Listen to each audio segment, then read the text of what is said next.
Hi there, Brett here, and I wasn't really planning on starting any new projects at the minute, but something has came up and, well, now I have a giant box of Saxons. So one of my friends posted a photo in a group chat that I'm part of with a box of the Victrix Vikings. We got, talking a little bit, and basically, long story short, I went and did some more research. I've always kind of liked the Saxons anyway, and so this magically ended up in a cart, and last week, I believe it was, it arrived. I've been umming and ahhing about doing a video about this, or do I keep this as a background project? And I thought, you know what, why not? This is going to be a slow burn project. I'm going to just work on these as and when, if I want a break from the Medieval Asia project or from the 28mm Ancients or World War II, if I want a break from any of those, then I'm going to crack out a unit of this and give it a paint. So I thought I'd do a little bit of an unboxing today. I have already opened this, so I've gone through it, had a check, figured out what's in here, what I like and what I want to say. This is not going to be a completely 100% off the cuff one or anything like that. So, what do you get in here? 64 Thanes, 64 Churls or Curls, I can never remember how to say that name, and then some command. In terms of Hail Caesar, this is going to be enough to get you 4 divisions if you're smart about it.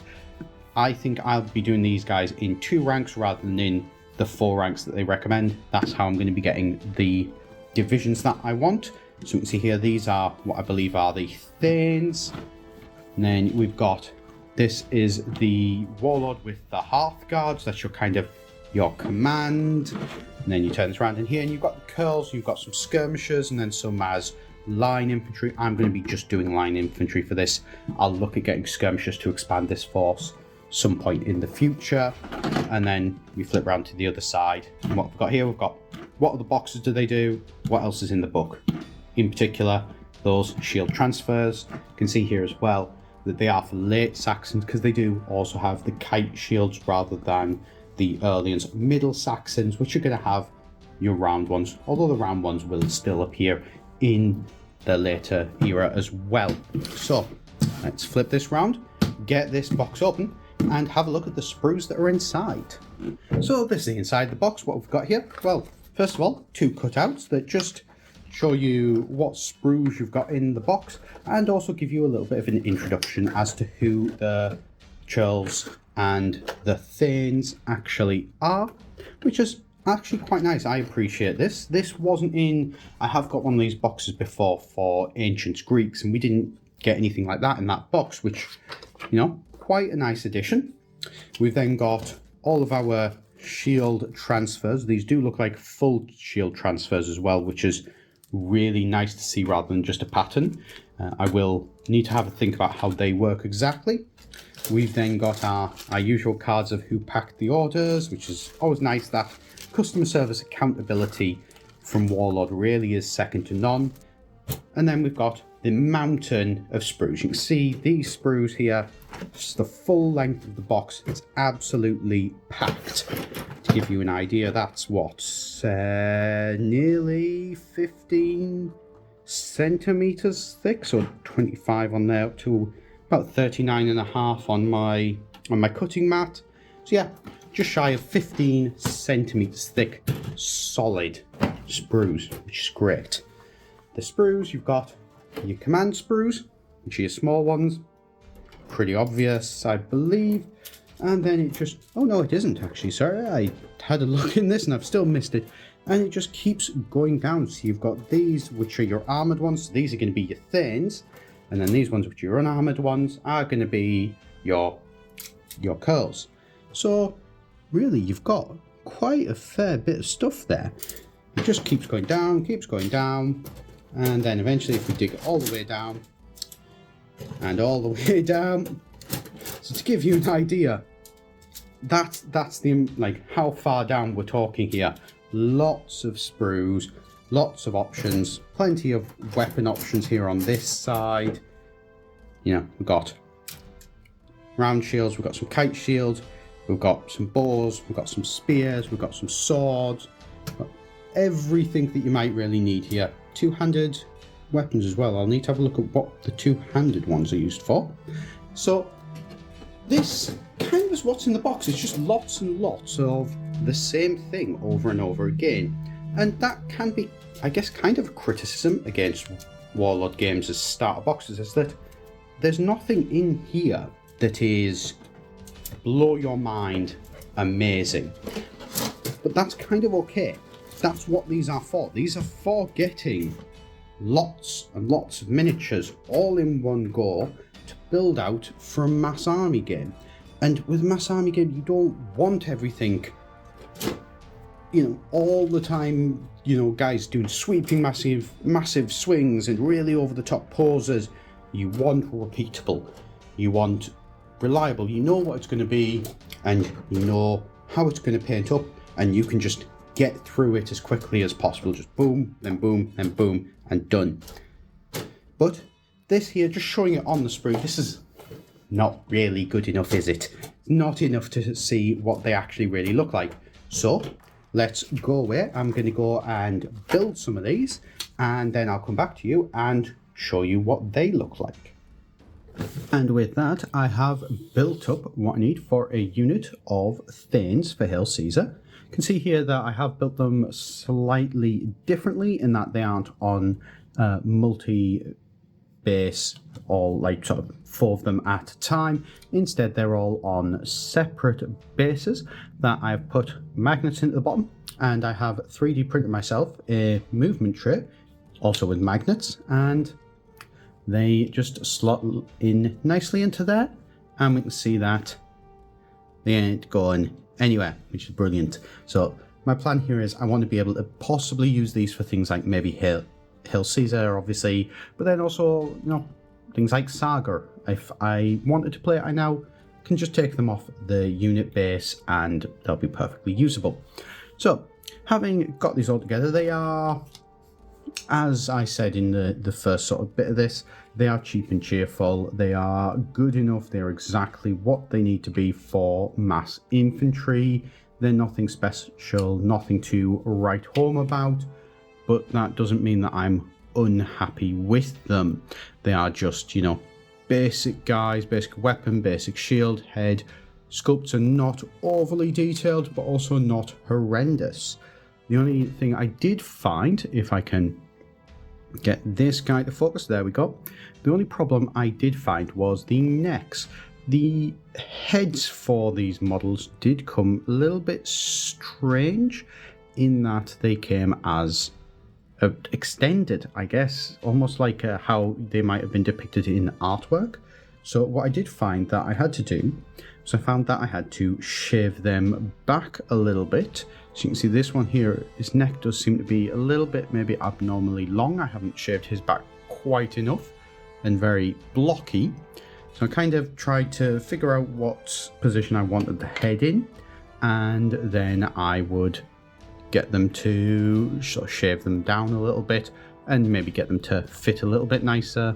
Maybe being the key word there, I haven't done amazing. And then fill it up with some sprue goo to fill in any gaps. That's where they're at this stage. We've got a good mix of weapons. Primarily we've got spears, but a few people with axes, swords, and hand axes. So this is where we're at the minute for those. You will notice for the unit, however, there is a big gap in the middle. You may be able to guess what that is, because that is a larger base. My plan is for the Dark Ages to place commanders inside of units, which is where this guy comes in. So this is Alfred the Great from Footsore Miniatures, and then we've got his banner bearer that also comes in, and finally I've also picked up from the Saxon starter army one of the Hearthguard, and not sure how clear it's going to be because it is shiny metal under lights. These models, I'm trying to be nice as I can here really, I would not recommend buying the box for these minis. Let's just put it that way. I don't know what it is about Warlord metal minis. I just I don't rate them. Like, you know, cheap and cheerful hard plastics, that's perfectly fine. Cheap and cheerful sculpts with metal miniatures, that's not so fine. I expect a little bit more. They do have a little bit more detail, but just things are warped. Like this shield actually feels like it's actually bored inwards rather than flat or bored outwards. The spear was an absolute state before I had to sort of roll it and flatten it out. You can barely see any detail on the face. I don't know what's going on over at Warlord with the metal sculpting. I've been down, I've seen the tour there, and I can't see anything particularly wrong, but for some reason, just they seem to be lacking somewhat. I've had same experience when I've painted up some cavalry from them, and also I have the Onibugeisha for Test of Honor. Those models that I've got on the channel, they are actually Warlord metals as well. So you can see that this is not a one-off issue. This does seem to be running issues where the quality just for their metals does not seem to be there, especially when you compare it to, you know, this, which is a footsore miniature, which that face is definitely got, I'm not sure how well this is coming across on camera, but there's just a lot more detail on the face. Even like the chainmail just seems to be a lot crisper and finer detail and looks a lot more like chain links, whereas this here, really, it looks more like somebody has sculpted a green stuffed shirt and then prodded it with a toothpick a load of times. You know, it's just not, I don't know. But anyway, that's for another video. Right now we are focusing mainly here on the Thanes, and they are looking really good for what they are. So what I'm going to do now though, because we can take this a step further, you can see how they look built and that's great, but how do they look with some paint on them? Well, let's take these away and find out exactly how they do look with some paint on them. So it's been about a week or so now. I've been working away in the background, and this is what I've managed to produce. We've got here a fully painted unit of Thanes with Alfred the Great acting as the commander. Really actually surprised, to be honest, with how these came out. I know I've said that these models are really sort of cheap and cheerful, and that's kind of the intention of these here. That's, once they're painted up, that's not the experience that I've actually finally had. So let's start with having a bit of a look at the base. Thing is the bit I'm actually kind of most proud of. So as mentioned, it is a slaughter base that these models just pull out of, and they're magnetized to keep in. Now with these, I have had slaughter bases in the past that you can tell that they're a slaughter base. That's always kind of one of the problems that I've found with them. So what I've tried to do here is, and this was not an economical way of doing it by any stretch, absolutely packing this base to make it look like it is maybe some English sort of countryside heath or some barren area that's just left unkempt, and the grass is just completely grown out of control. There are wildflowers mixed in.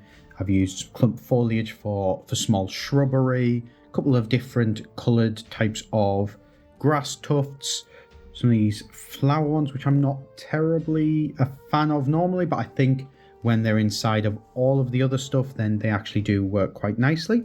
And you know, you come at this from some sort of straight on, yeah, you can definitely see where the bases are on, but as soon as you even start to, so long as they actually slide in and they aren't getting wedged in and caught amongst all of the other grass tufts, but you know, once they get in there, that's pretty spot on. And you kind of, you know, you come back here and zoom out even further, you come back to 3 foot away, you're not actually seeing that that's an individual base. And it does actually, I've tested it and it works great for just turning these models around, and hey ho, you're now working in column, which is brilliant.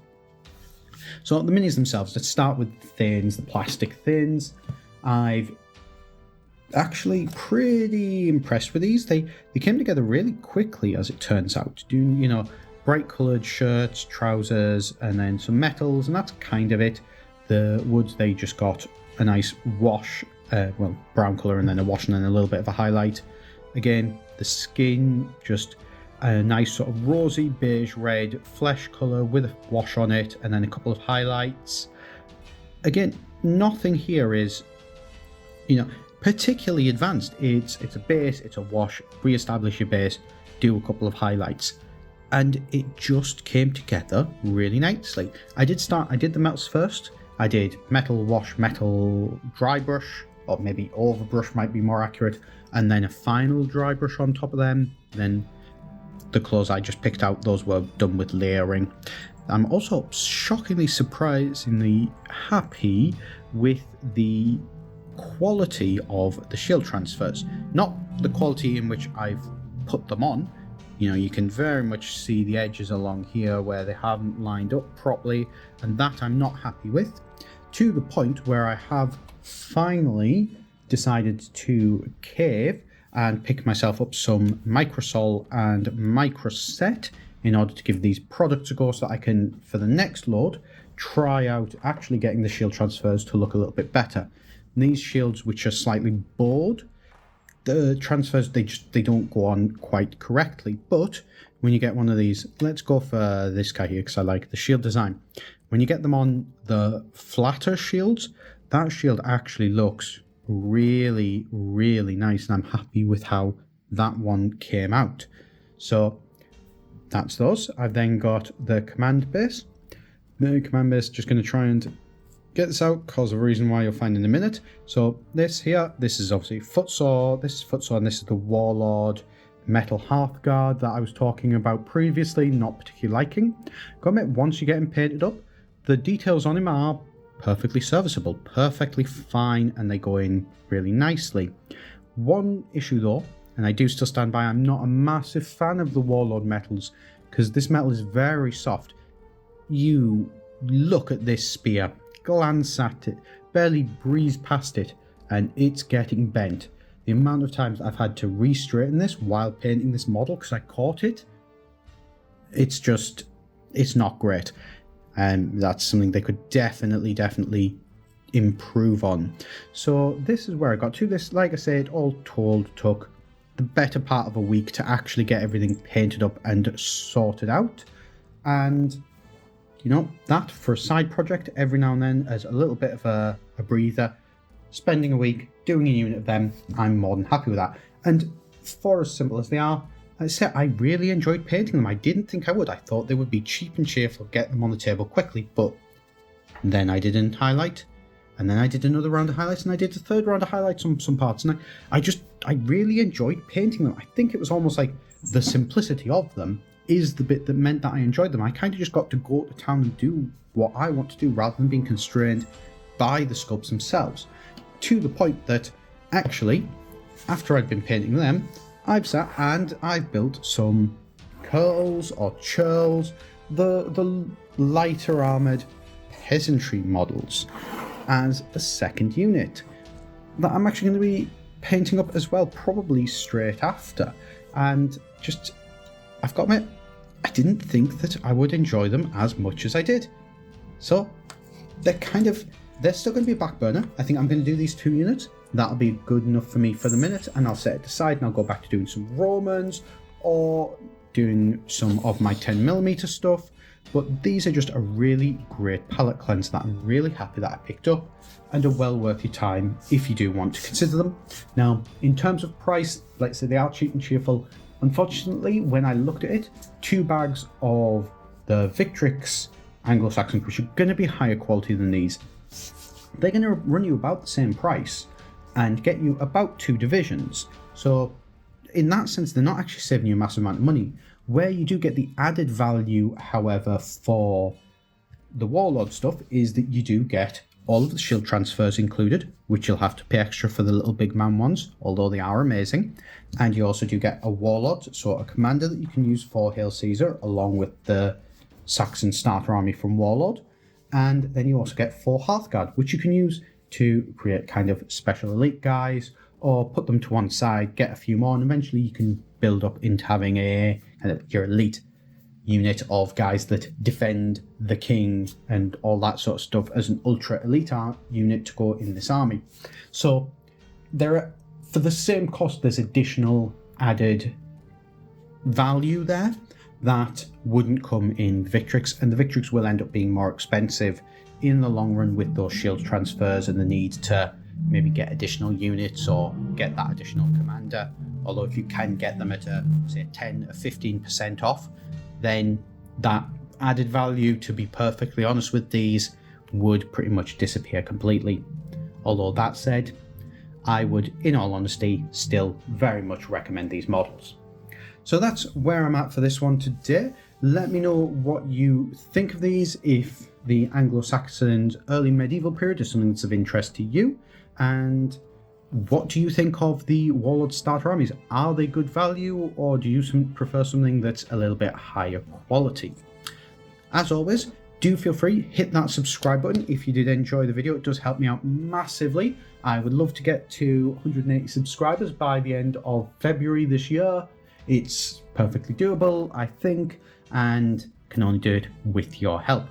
As always though, I've been Brett here at Tabletop Sagas, and I shall see you in the next video.